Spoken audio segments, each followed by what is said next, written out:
नमस्कार, स्वागत है आपका। मैं हूं आपके साथ आशा झा। और क्योंकि क्रिसमस आने वाला है तो इस क्रिसमस तैयार हो जाइए अपनों को पहचानने के लिए एक इमोशनल रोलर कोस्टर राइड के जरिए। और ये कैसे होगा ये बताने के लिए हमारे साथ इंडस्ट्री के, फिल्म इंडस्ट्री के दो दिग्गज इस वक्त मौजूद हैं।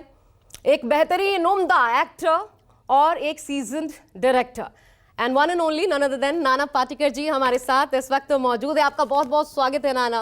और अनिल शर्मा जी, एक फिल्म लेकर आ रहे हैं वनवास, जो कि 20 तारीख को थिएटर्स में, 20 दिसंबर को क्रिसमस से ठीक पहले रिलीज हो रही है। और ये फिल्म वनवास जो बताती है अपनों को कैसे पहचानना है। नाना, मैं आप ही से शुरुआत करना चाहूंगी। और ऑफ कोर्स मैं क्या, हर कोई वजूद ही इतना मजबूत है तो मैं इसी के साथ शुरुआत करना चाहूंगी। मैं चाहती थी मैं आपसे जब भी मिलूं मैं एक सवाल के साथ आपसे शुरुआत करूं। ये जो विश्वनाथ पाटेकर, लेकिन ये नाना पाटेकर, ये कब बन गए? किसने आपको नाम दिया? कैसे? मेरी मौसी थी, वो बचपन में नाना नाना करती थी, फिर वो सभी उसी नाम से पुकारने लगे, तो फिर वो विश्वनाथ पीछे रह गया और फिर नाना ही बन गया। तो फिल्मों में भी नाना आ गया? आपको नहीं लगा कि ये क्या पासपोर्ट पे भी नाना ही है, अभी अकाउंट भी नाना के ही नाम पे है, तो भी अभी वो रह गया, विश्वनाथ पीछे रह गया। वो स्कूल के जो कोई मिलते हैं तो वो उस नाम से पुकारते हैं, ये विशु, तो समझने का कि ये मेरे स्कूल के, हाई स्कूल के लोग हैं, लेकिन वो अभी रह गया पीछे। अच्छा, तो मुझे ये बताइए अब, क्योंकि वनवास ये फिल्म जितने भी मैं देख रही हूँ, बहुत सारे ऐसे इंटरव्यूज हुए, हमने नाना पाटेकर को इससे पहले कभी देखा नहीं कि वो किसी फिल्म का इतना प्रमोशन कर रहे हैं। आप कभी बहुत ज्यादा फिल्म बकवास होती तो मैं नहीं आता। मुझे बहुत दिनों के बाद इतनी रास आई मेरी फिल्म, जिस तरह का जो कंटेंट है, जो कहना चाहते हैं, वो इतने बखूबी से, मतलब डायरेक्टर हमारे जो है उन्होंने इतना बहुत सही मायने में बयां किया है, बहुत कमाल का किया है। और ये हर घर की कहानी है, हर घर में ये घट रहा है। अब किसकी मजबूरी है, क्या है, वो देख लो, आप फिल्म देखने के बाद पता चलेगा। लेकिन करते वक्त बड़ा सुकून मिला कि एक माध्यम है हमारा सिनेमा, उसके ज़रिए हम समाज को कुछ कह सकते हैं। अब वो सिर्फ वो बातें है और प्रीचिंग है, ऐसी बात नहीं। एंटरटेनमेंट, और पूरा हंसते रहोगे और समझ में नहीं आएगा हम रोने कब लगेंगे, कब वो खून बहने लगा, क्यों ऐसे हो रहा है। तो फिर ये सवाल अपने आप उठेंगे आपके मन में। तो लेकिन वो करते वक्त मज़ा है, और वो बहुत सटली, वो ऐसे नहीं है कि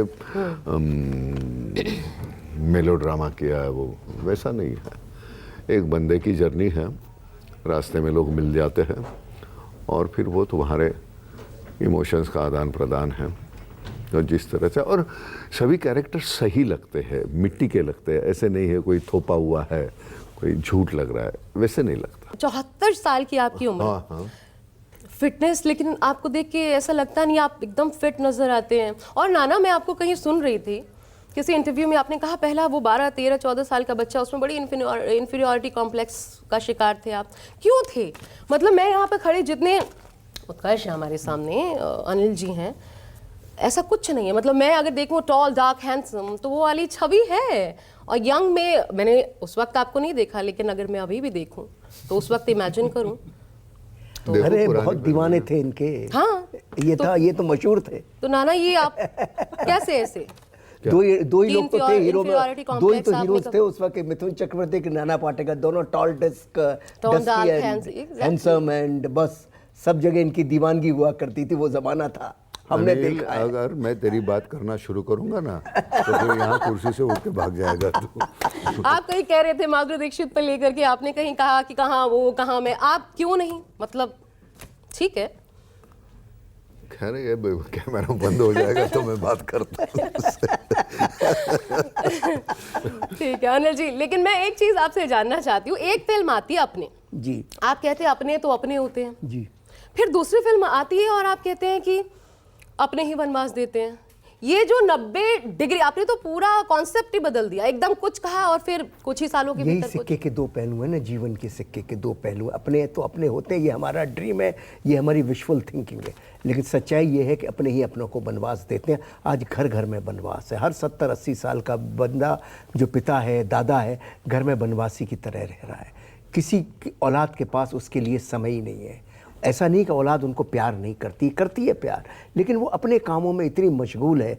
घर में जब वो बुज़ुर्ग बैठा हुआ है, शाम को बेटा या बहू अंदर जब घर में दाखिल होते हैं तो वो कहते कैसे बाबूजी बस ऐसा पाँव को हाथ लगाया, या कई बार वो भी नहीं लगाते और अपने काम में चले जाते हैं। और पिता सोचता है कि बाप बेटा आएगा मैं ये कहूँगा। फिर पिता को लगता है नहीं यार मेरा बेटा इतना मशगूल है, इतना परेशान है, उसको परेशान नहीं करता हूँ। उसको चाहिए क्या, उसको यही चाहिए कि एक दो मिनट बैठे बेटा और उससे गले लगा ले उसको, और क्या है। लेकिन कहाँ है आजकल, तो साथ में भी कहाँ रह रहे हैं, न्यूक्लियर फैमिली हो गई है, पिता कहीं है, पुत्र कहीं है, दुनिया कहीं कहीं है। तो ये जो वैक्यूम हो गया है, ये जो वैक्यूम है उसी ने ही बनवासी बना दिया। हर व्यक्ति जो आज बच्चा है कल बूढ़ा होगा ही होगा।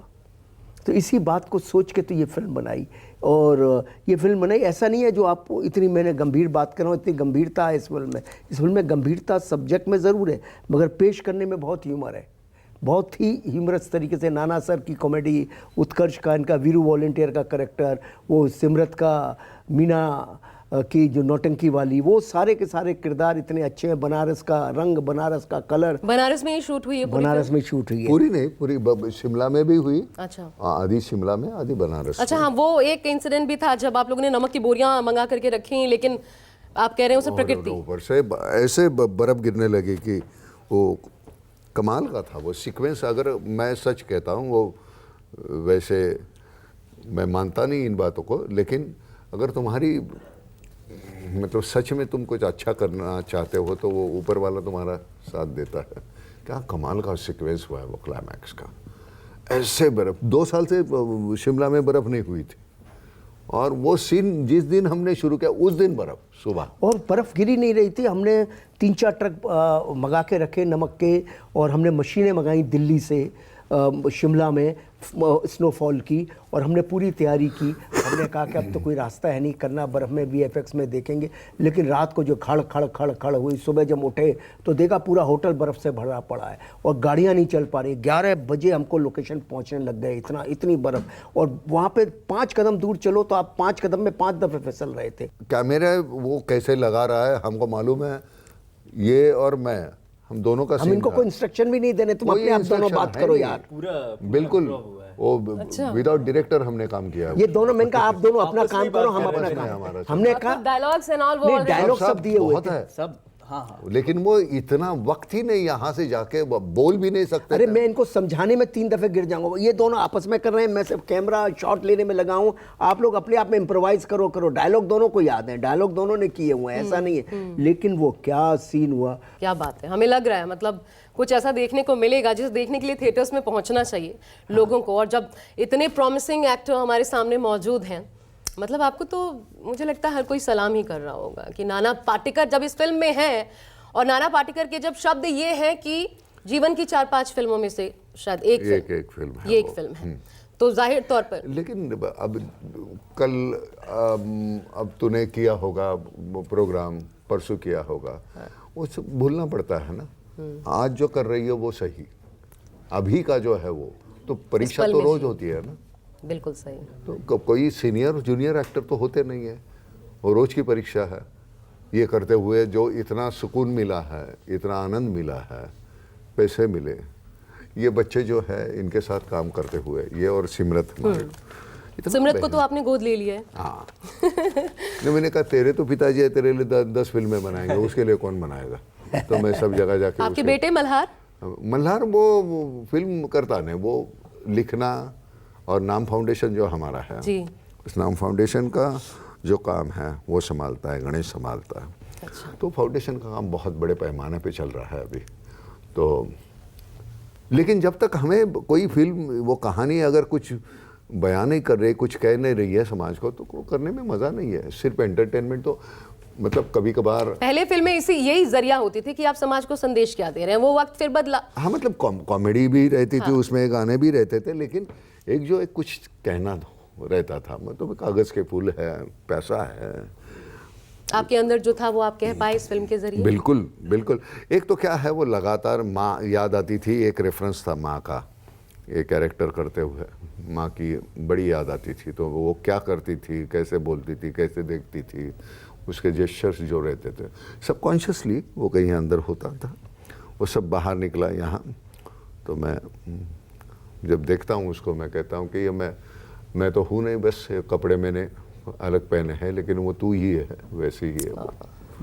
तो वो एक आदर्श बेटा, मुझे लगता है ये भी सीखना चाहिए। वो नाना जिसको लोग समझते हैं वो तो शायद वो नहीं है, या हो सकता है बहुत कम समय हुआ है इसलिए मुझे ऐसा लगे, पता नहीं, मुझे उत्कर्ष बताएंगे। उत्कर्ष ये बताइए, यही होगा आपके जहन में भी जब पहला सीन आपका रहा होगा, नाना पाटेकर आपने देखा कि अब इनके साथ मुझे शूट करना है, क्या रहा था एक्सपीरियंस? देखिए, ये जो अफवाह है ये मैंने भी ज़रूर सुनी थी कि नाना सर बहुत स्ट्रिक्ट होते हैं या शॉर्ट टेम्पर्ड हैं, बट मैंने उनको ऐसा एकदम नहीं पाया। हाँ, बिकॉज सर जो है वो हाईली प्रोफेशनल है पहली बात, और हाईली डेडिकेटेड हैं टू हिज क्राफ्ट। वो एक्सपेक्ट करते हैं हर कोई जो सेट पे है वो वही प्रोफेशनलिज्म दिखाए, चाहे वो टाइम पे आना हो, चाहे वो आपका काम अच्छे से करना हो, और वो सब चीज़ें आप करोगे तो उनको कोई गुंजाइश नहीं होगी ना आपको सुधारने की या फटकारने की। तो सर को मैंने तो, और बाकी भी जो हमारे एक्टर्स थे और भी लोग थे सेट पे, कभी भी मैं तो इनसे ज़्यादा बड़ा प्रैंकस्टर ही नहीं था सेट पे। अच्छा। सबसे ज़्यादा प्रैंक्स करना, सबसे ज़्यादा शायरी बोलना, पोइट्री बोलना, इनके सर का जो साइड है, जो क्योंकि सर ज़्यादा मीडिया के सामने आते नहीं हैं, एकांत में रहना ज़्यादा पसंद करते हैं, तो इसलिए शायद लोगों ने वो साइड नहीं देखा है। और शायद कुछ जो फिल्में की हैं जहाँ पे एक वो रेवोल्यूशनरी या एंग्री यंग मैन का कैरेक्टर रहता है सर का, तो वो लोगों में इतना बसा हुआ है कि लोग सोचते हैं कि वो वैसे ही होंगे, बट आप जैसे पा रही हैं उनको ऑपोजिट थे। फर्स्ट सीन जो था मेरा इनके साथ, उसमें हाँ बैक ऑफ द माइंड एक था कि नाना सर के साथ ट्यूनिंग कैसे होगी, बट सर क्या है, जैसे मैंने बताया, डेडिकेटेड है। वो सेट पे आते हैं पूरे कैरेक्टर के उस प्रॉपर वेस्ट कपड़े वगैरह सब चीज़ में आते हैं और उस माइंडसेट के साथ आते हैं। वो नाना पाटेकर द लेजेंड या द स्टार की तरह नहीं आते हैं, he comes as the character जो आपने पेज पे पढ़ा है इनफैक्ट, और वो अब जीवित है आपके सामने, तो इट गेट्स वेरी ईजी, आप भूल जाते हैं।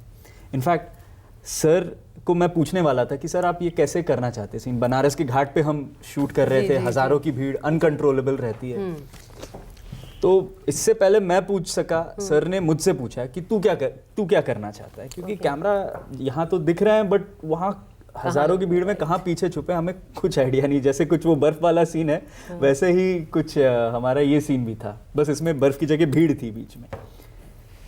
तो सर ने मुझसे पूछा, मैं एक सेकंड के लिए तो वो हो गया कि मैं क्या बोलूं सर को, बट हाँ थोड़ी बहुत कुछ प्रिपरेशन था, कुछ माइंड में था, मैंने सर को शेयर किया। सर ने बोला हाँ ठीक है ये करेंगे, अब कैमरा वगैरह की तू कुछ चिंता मत कर, जैसे हो रहा है नेचुरली करेंगे। मैं भी ओके चलो करते हैं। और फर्स्ट टेक हुआ, इतना नेचुरल हुआ, भीड़ हमसे टकरा भी रही है, आसपास ऐसे क्रॉस जा रही है, वो रियल कॉन्वर्जेशन जो होती है ना, एक स्टेज्ड नहीं, एक रियल कॉन्वर्जेशन जो होती है वो महसूस हुआ। और I think for me it is one of my favourite scenes from the movie, where it is the scene where me and him meet for the first time. नहीं वो देखिए, वो एक प्रॉब्लम ये थी कि कैमरे इतने हिडन थे, 4-5 कैमरे होंगे, वो सब जगह हमें मालूम ही नहीं था, और टेली से शूट कर रहे थे और बहुत लंबे कहीं कैमरे थे। आप तो वो बड़ा अच्छा होता है जब कैमरे एब्सेंट होते हैं ना, तो आसान हो जाता है। हमको मालूम ही नहीं, जैसे हमको करना है कर लिए, पता भी नहीं है मिला है सही ओवरलैप हुआ है क्या हुआ है, बिल्कुल। लेकिन देखने के बाद ऐसे लगता है कि इतना स्वाभाविक वो हो गया। तो इस फिल्म में ज़्यादातर ऐसे सीन है कि वो हो गए, किए नहीं है। नाना आपने इस फिल्म में गाना भी गाया है? गाना गाया, मैं नाचा हूँ। आप नाचे भी हैं? अरे इतना कमाल। नाना से बोलना कि आप नाचिए और वो नाच दिए, ये नाना सर का जो नाचते ना वो कमाल नाचते। इमेज मेरी ऐसी है कि मैं नचाता हूँ, लेकिन नहीं, मैं नाचा भी हूँ। तो आपने गाना भी गाया, वो नाना थोड़ा तो कुछ सुना दीजिए हमें। इन्होंने कहा कि आप शायरी जबरदस्त बोलते, चलिए गाना मत गाइए, कुछ सुना दीजिए हमें। आप शायरी भी जबरदस्त बोलते हैं। नहीं शायरी वगैरह कुछ नहीं, वो जो रटे हुए फिल्म के डायलॉग जो थे वो तो मतलब कविता जैसी थी, तो उसके पुराने गाने भी बहुत बढ़िया गाते हैं। लेकिन वो सबसे पहले इस हसीन नाज़नीन की खिदमत में अपने अकीदत का नाचिस तोहफा पेश करने की इजाज़त चाहूँगा, जिसके चेहरे पर इस सरजमीन के चमन का हर फूल और इस आसमान की कहकशा का हर सितारा बेपनाह रश कर रहा है। अरे ये तो ब्लश करने लग गई। कोई भी आप मतलब क्या, जिसकी रंगत देखकर चांदनी जल जल कर काली हो जाए और जिसकी मुस्कुराहट को अपनी तौहीन समझ कर देखो बिना चेहरा देख के गुडनेस, आई कैन फील क्या हालत होती होगी हीरोइन की जब वो सामने होती होंगी। नाना जरा बताइए तो, फेवरेट आपकी, आपने इतने किरदार निभाए, इतने हीरोइंस के साथ काम किया, आपकी फेवरेट? फेवरेट हाँ आप पसंदीदा जिन मजा आया। मुझे वो कोई फर्क नहीं पड़ता मेरे सामने कौन काम कर रहा है। अच्छा। लेकिन अगर मेरी फेवरेट एक्ट्रेस कौन है अगर पूछोगी तो नूतन जी, ओके। जिनके साथ मुझे काम करने का मौका मिल रहा था, लेकिन फिर उनका वो कैंसर डिटेक्ट हो गया, वो सो कर नहीं पाई। नहीं तो गैंग में हमारी माँ का रोल वो करने वाली थी। मैंने सभी के साथ I was comfortable with everybody. अभी आज के दौर के मुझे सभी अच्छे लगता है कि कमाल के कितने आसानी से कर लेते हैं, लेकिन एक सस्टेनिंग पावर जो होती है ना, अब नूतन जी 25 साल 30 साल 40 साल लगातार वहाँ, वो एक कंसिस्टेंसी होनी चाहिए। लेकिन आजकल कंपटीशन भी इतना है, हर दूसरे पल एक नया एक्टर नई एक्ट्रेस आ रही है।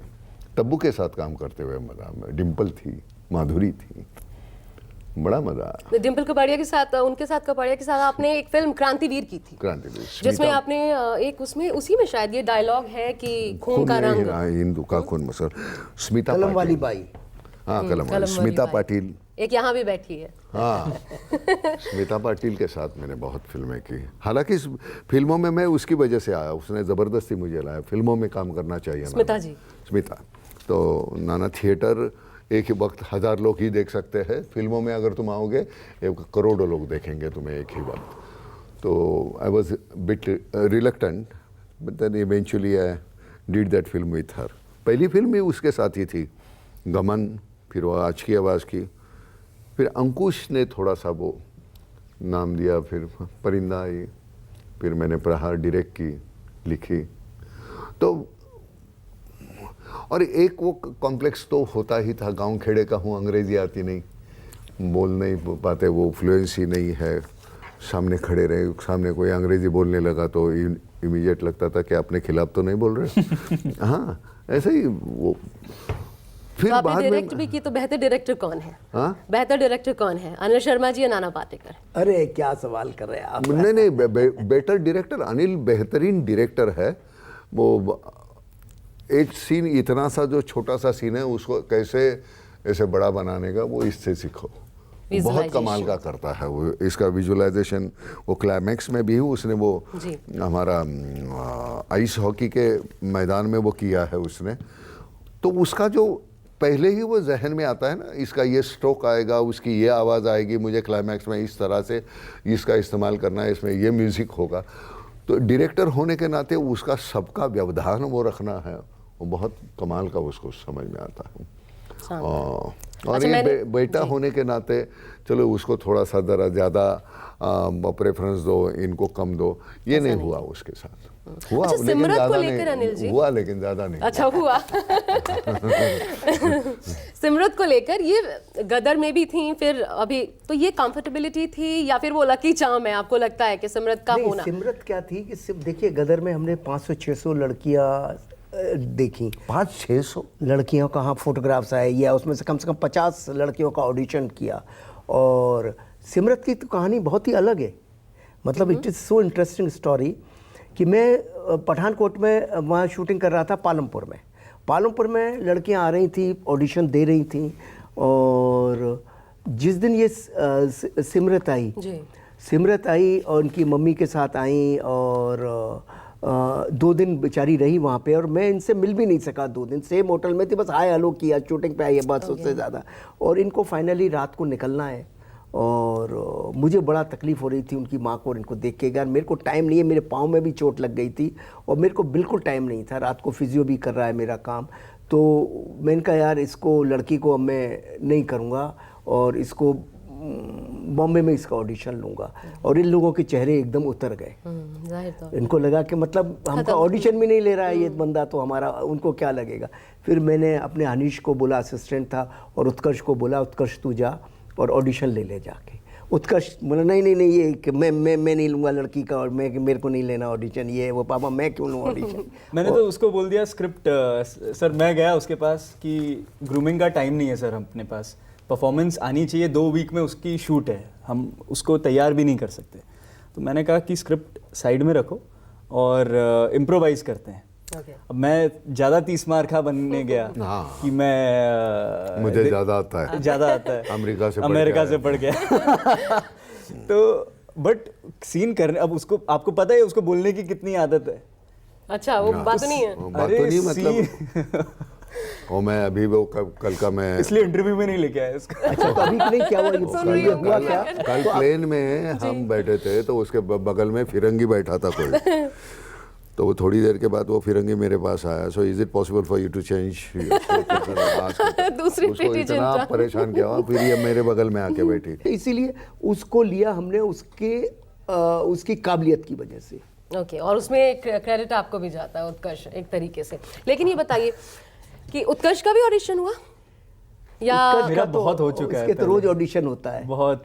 जब भी सीन लिखता हूँ तो इसको बोलता हूँ करके दिखा, कैसे करेगा। इन्होंने जब आपको बताया था नहीं हीरो ही बनना है, बताया होगा? नहीं, हीरो मैंने कभी नहीं बोला, मैं बोला एक्टर बनना है। एक्टर नहीं, ये क्या हुआ, ये Actor इसका 12th खत्म हुआ, ये हमेशा 90+% मार्क्स लाता था हमेशा।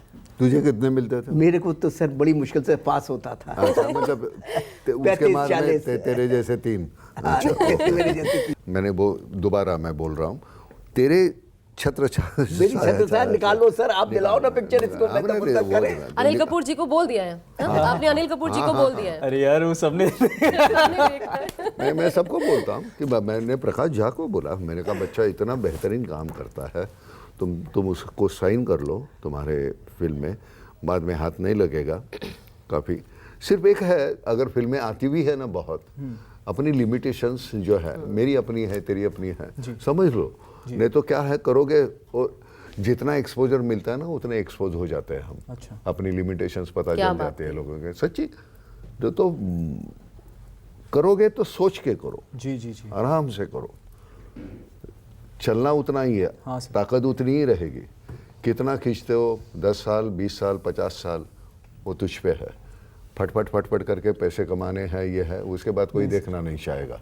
क्योंकि हमारे पास घर में कोई मेहमान आते हैं, पहली बार आते हैं खाना खिलाते हैं, दूसरी बार चाय पिलाते हैं, तीसरी बार बोलते हैं कि नहीं है बोलो, तो वैसे होगा फिर, हैं?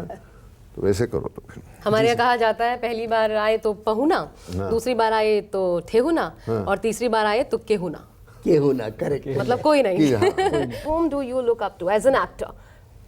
कौन दिखता है? सी नाना पाटेकर सर भी, वो जो मेरे जो फेवरेट 4-5 एक्टर, अगर मैं कभी कोई लिस्ट निकालूं तो उसमें डेफिनेटली सर होंगे। जी। सर से जो सबसे अहम बात मैंने सीखी है वो है उनका जो डेडिकेशन इस एज में भी है, बरकरार है। इतना नेशनल अवार्ड पाने के बावजूद, इतने तमगे गाड़ने के बावजूद भी वो इस एज में जो डेडिकेशन के साथ सेट पे रहते हैं। एक न्यू एंट्रेंट जो थिएटर में होता है ना, वो उस आग के साथ आता है। क्या बात है। और मुझे बहुत मोटिवेशन मिलता है सर को देख के कि सर का करियर ग्राफ इतना ऊपर ही ऊपर जाता गया है हमेशा, परफॉर्मेंस में, अपनी इम्प्रूवमेंट में भी, क्योंकि वो उस डेडिकेशन के साथ हमेशा काम किए हैं। और वैसे अगर मेरे ऑल टाइम फेवरेट एक्टर के बात करें तो शायद दिलीप साहब होंगे, सर के भी फेवरेट हैं। हाँ जी जी। दिलीप तो उनकी देवदास मुझे बहुत ज़्यादा पसंद है, और नया दौर भी बहुत पसंद है, मुगले आज़म खैर सभी की फेवरेट है। अभी के एक्टर्स में? अभी के एक्टर्स में मुझे रणबीर कपूर बहुत पसंद है। ओके। उनके आपको भी रणबीर कपूर बहुत पसंद है? रणबीर दोनों एक ही समानता दिख रही है। रणबीर जो अच्छे हैं तो अच्छे हैं। मुझे हालांकि मैं बहुत बरसों से जानता हूँ उसे, चिंटू, उसके पिताजी मेरे बड़े अच्छे दोस्त, मेरे इंडस्ट्री में के 2-4 लोग जो है मेरे दोस्त हैं। अनिल है, चिंटू है, डैनी है, मिथुन है और जैकी है। ये जो मेरे दोस्त है अपने Okay. 5, तो उसमें अभी वो चिंटू का लड़का, तो इसलिए दादा मैं पहली बार जब गया था मल्हार को लेके, तो मैं मल्हार को घर दिखाओ, फिर वो जाके, तो घर का रिश्ता था। अभी मुझे भी ये रोल क्यों मिल रहे हैं मुझे ज़्यादा, हमारे बदकिस्मती ये है कि ऋषि कपूर जी चले गए, इरफान चला गया, ओमपुरी चले गए, तो हमारे एक जो स्लॉट में मैं नहीं है तो ये इरफान करेगा या चिंटू करेगा, या अभी वो तीनों नहीं है, इसलिए अभी तीनों नहीं है ना, इसलिए या तभी भी उस सिचुएशन में भी गाना होते ना, ऐसे नहीं होता, चॉइस रहता। चॉइस एक तो क्या है, उनके साथ काम करने में सहूलियत थी, आसानी थी, इसके साथ काम करते हुए वो बातें जो सुनी नहीं थी सर, ऐसा कुछ पर ऐसा हमें कुछ तो नहीं नहीं सर। फील हुआ। नहीं हमें तो नहीं फील हुआ। लेकिन वो जो है मैं इतने बेहतरीन एक्टर थे ये, तो वो जो स्लॉट है वो थोड़ा सा अभी उसमें मैं अभी कुछ नाना पाना बाकी रह गया है। नेशनल अवार्ड मिला, फिल्म फेयर अवार्ड मिला, पद्मश्री मिला, इतना कुछ मिला। अवार्ड के लिए तो काम किए ही नहीं ना कभी। अवार्ड ये बाय प्रोडक्ट्स है, वो तो होते रहेगा।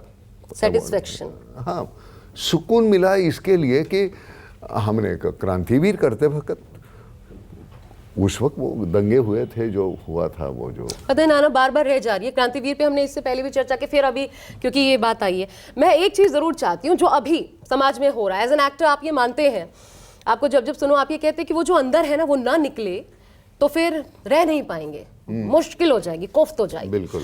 तो वो जो क्रांतिवीर में अभी, क्योंकि अभी जो एक माहौल है वो हिंदू मुस्लिम उस भाईचारे पर जो आघात है या जो कुछ हो रहा है हमारे समाज में, उसमें वो जो डायलॉग था, मैं जरूर चाहती हूँ वो डायलॉग एक बार फिर आप जरा सुना दीजिए। मैं तुझे सच बताऊं, ये एक स्क्रिप्ट जो है, एक फिल्म हो गई मेरी, उसके बाद यहाँ से वो निकाल ना दूं तो दूसरी जाएगी नहीं वहाँ। और मैं सच कहता हूँ, मेरे डायलॉग मुझे कभी याद नहीं। नाना कतरा रहे हैं इस माहौल को देख के, कतरा रहे हैं वो बोलने से। कहा ना ना ना ना ना ना, मुझे आप ऐसे हैं कभी नहीं कतराते। नहीं, मुझे जो करना है, मेरे पास कौन सा माध्यम है, फिल्म है, फिल्म के जरिए मैं कहूँगा ना, दूसरा क्या है मेरे पास। और जो मुझे जो कहना है मैं बेझिझक बोल देता हूँ, मुझे जो लगता है वो। मुझे तो कभी तू कौन सी जात की है, धर्म की है, मुझे कुछ लेना देना नहीं। हमारा ये जो चल रहा है संवाद जो है वो बरकरार होना चाहिए। अगर वो नहीं होता तो क्या, साथ में रहने का मतलब क्या है? वो तो होना ही चाहिए। अब मैं हिंदू हूँ तो हूँ, अब तू मुसलमान है तो तू मुसलमान है, लेकिन फिर भी हमारा वो जो भाईचारा था, हम गांव खेड़े में वही तो पले थे। मियाँ अहमद जो थे, उनकी 2 बीवियाँ थी, नज़ीरा थी, अनवरी थी, उनके बच्चे थे, शगुफ्ता थी, दिलशाद थी, सैफुल था। अभी भी आपके रिश्ते का तो हम बड़े ही वहाँ हुए। तो हमने वो, हमेशा मैं कहता हूँ कि माँ को पूछा था कि हिंदू और मुसलमानों में फ़र्क क्या है। माँ ने कहा हम ऐसे नमस्कार करते हैं, वो ऐसे करते हैं, इतना सिंपल सा है। अब तुझे तेरा धर्म पालने का पूरा हक है। सिर्फ एक है, मेरा पहला धर्म ये है कि मेरा देश, देश से बड़ा कोई नहीं। मेरे देश के साथ है, मैं उनके साथ हूँ, देश के खिलाफ है, मैं उनके खिलाफ हूँ। क्या बात है।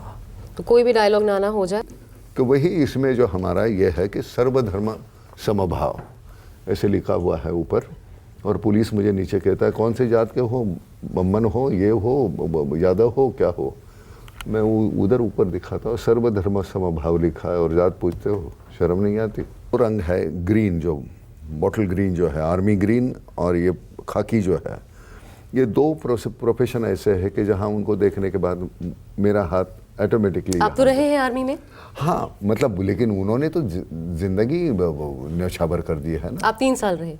मैं 3 साल पहले मैं प्रहार करते वक्त में रहा, मैं वो सीख रहा था। अच्छा, करगिल युद्ध से कैसे जुड़े आप नाना? वो हविज्जत तोप चलाने का अनुभव सही में आपका है? अरे यार, वो 3 साल में इतना कुछ सीखे थे ना हम। I am a good shot. मैं नेशनल में, हमको ब्रॉन्ज मेडल है मौलानकर में। अरे वाह। हाँ, तो वो काम आया।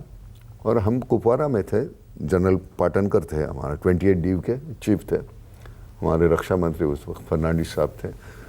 तो परमिशन लेके फिर मैंने कहा कमीशन 6 महीने में होता है, हमने तो इतना वक्त गुजारा है। राइट। ओके नाना, जाओ। तो वो डिसिप्लिन अभी भी फॉलो करते हैं? हाँ? वो डिसिप्लिन, आर्मी का वो डिसिप्लिन अभी भी है लाइफ में? तो यही है ना, वो ये जो कहता है ना कि डिसिप्लिन। अब 9 बजे है, प्लेन पकड़नी है तो आप 2 घंटे जाके बैठोगे। शूटिंग को 9 बजे है, हमारी शूटिंग 8:45 बजे क्यों नहीं आते? क्या बात है। हाँ, नहीं, वो should तो clap. कहना। और गंवाने के लिए तेरे पास वक्त होगा, मेरे पास नहीं है यार। यहाँ भी शूटिंग अभी परसों कर रहा था मैं, अपना तरुण मनसुखानी के साथ, हाउसफुल। तो वहाँ भी वही, मैंने कहा तुम बुला के बिठाओ मत यार, वो हम करके आते। वो एक बार निकल गया तो खत्म हो गया ना। बिल्कुल। वो नहीं तो वो it's very difficult to sustain that long, है ना। बिल्कुल वो सही। पहले जाओ मैं वहाँ। इनका आप इमोशन एनर्जी में समझता हूँ। रहते वो पूरे कलाकार को, उस करेक्टर को अपने अंदर भर के आते हैं। अब उसको निकालना है उनको। अब आप बिठाए रखोगे तो निकलेगा कैसे? और दूसरे एक्टर तो भर के आते नहीं है, भरेंगे तो इसलिए उनको निकालने का कोई प्रॉब्लम नहीं है। बिल्कुल। नहीं, लेकिन एक हमारा बहुत इम्पोर्टेंट सीन है इसका मेरा, जो जो जिसमें मैन हैंडलिंग जैसे कहते हैं, खींचना, मतलब ना मैं उसका सीनियर हूँ, पिताजी के उम्र का उससे बड़ा, तो मैंने कहा मैं तेरा सह कलाकार हूँ, वो बंदा है जिससे तू मेरा तेरा, मैं नाना नहीं हूँ। इतना बेहतरीन सीन किया बच्चन ने, और बेहतरीन सीन। एक जो एक फ्रेम है, पोस्टर है, उसमें आप दोनों और कंधे पे हाथ रख, शानदार, मतलब वो बहुत शानदार है, वो बहुत कुछ कहता है, वो जो जोड़ी है ना वो कमाल बेमिसाल लगती है। नहीं सच्ची बहुत अच्छा हो गया, तू देख ले। और तू अगर माँ और पिताजी के साथ नहीं देखेगी ना, तो यहाँ से निकलेगी फिल्म देखने के बाद तो पहले दौड़ोगी, उनको मिलोगी जाके, तुम कहेंगे नहीं यार मुझे ये बहुत तुझे आंखें खोलने वाली फिल्म है ये। और हंसते हंसते हंसते हंसते तो, और वो हंसना भी वो होता है, ब्लैक ह्यूमर होता है, विसंगति का जो विनोद होता है, प्रासंगिक जो होता है वैसा है, जानबूझ के वो शाब्दिक जो होती है वैसी नहीं है। बहुत मजा है। चलिए, मैं पूछने भी वाली थी क्यों देखे फिल्म, आखिरी सवाल मेरा ये होने वाला था, लेकिन नाना ने पहले ही उसका जवाब दे दिया। आप तीनों का बहुत बहुत शुक्रिया, उत्कर्ष, अनिल जी, बहुत बहुत नाना धन्यवाद। पाटेकर जी, बस बहुत audience- शुक्रिया।